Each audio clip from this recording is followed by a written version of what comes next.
Greetings. Weekly thoughts. So what's on my mind this week is some alternate words for sthira, like sthira, sukham, asanam, the famous Yoga Sutra from chapter 2. Sthira means steady or stable. Those are the more standard, conventional terms. And, I keep journals, right? I'm always writing. I have many times I've written down sthira, and so lots of journals have these lists of words that go for sthira. So many of them, right? And then this is asthira, the opposite of stable or steady. And the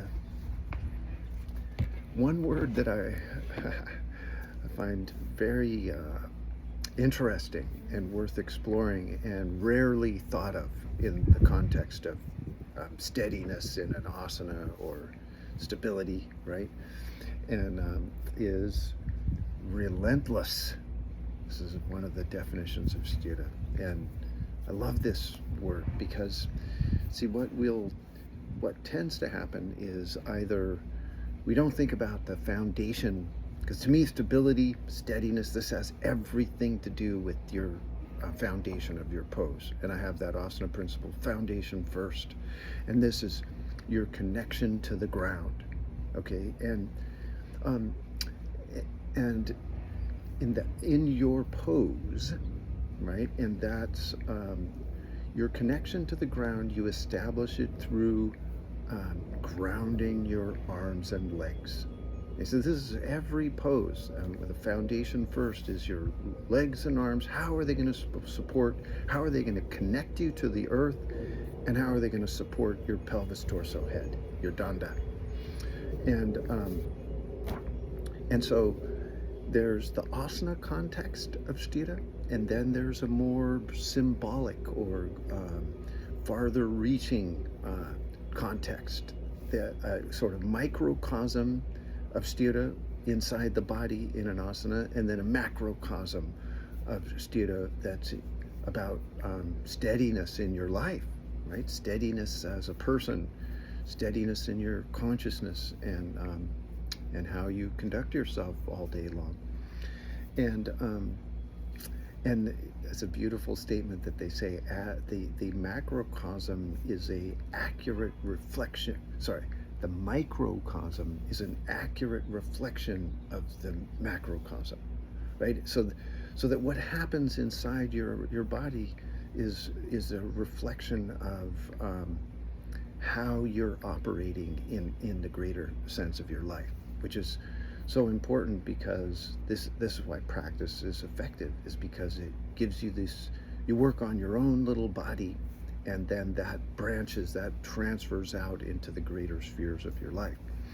Okay, and so when you're thinking about sthira, you've got to kind of toggle between the asana itself, just like raw physical stance, and then grounding and stability in your life. And so what will tend to happen, though, is that we either don't think about grounding at all.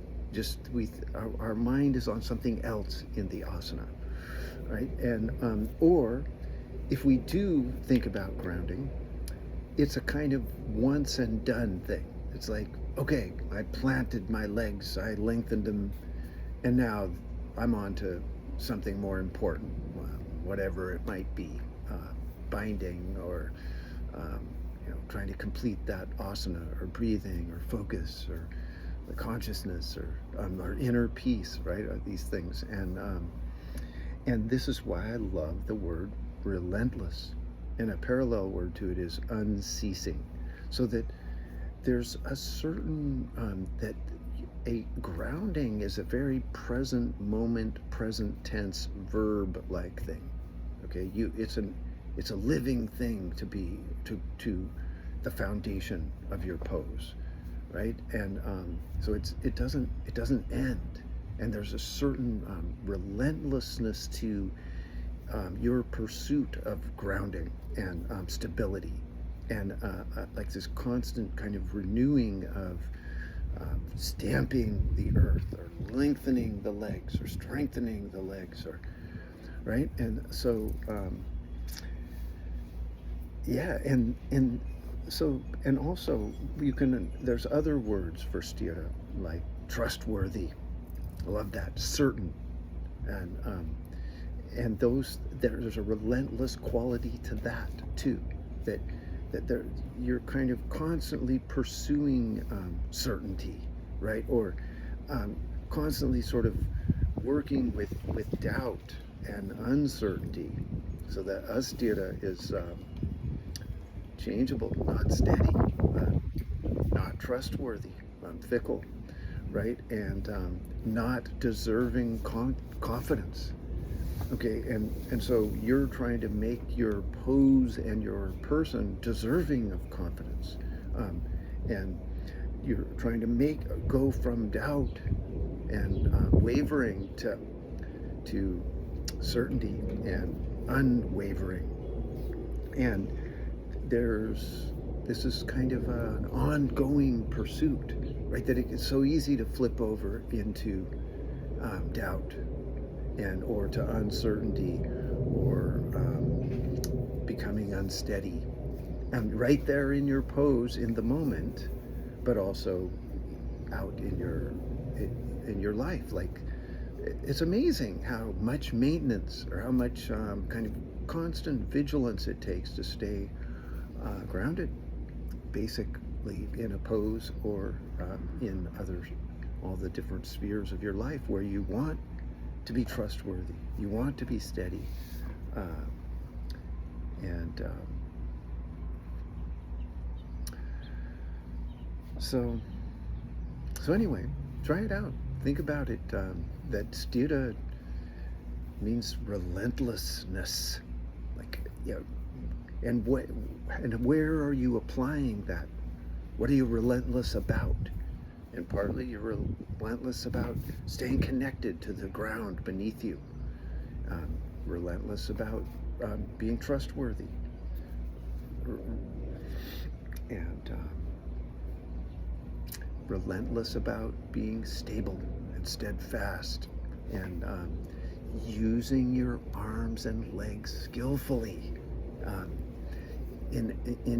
while you're staying in your asana. Okay, so I hope that inspires you. And if you know any yogi friends or anything that might benefit from the subscription, please point them to it. And love to get some folks joining in. Thank you. Namaste.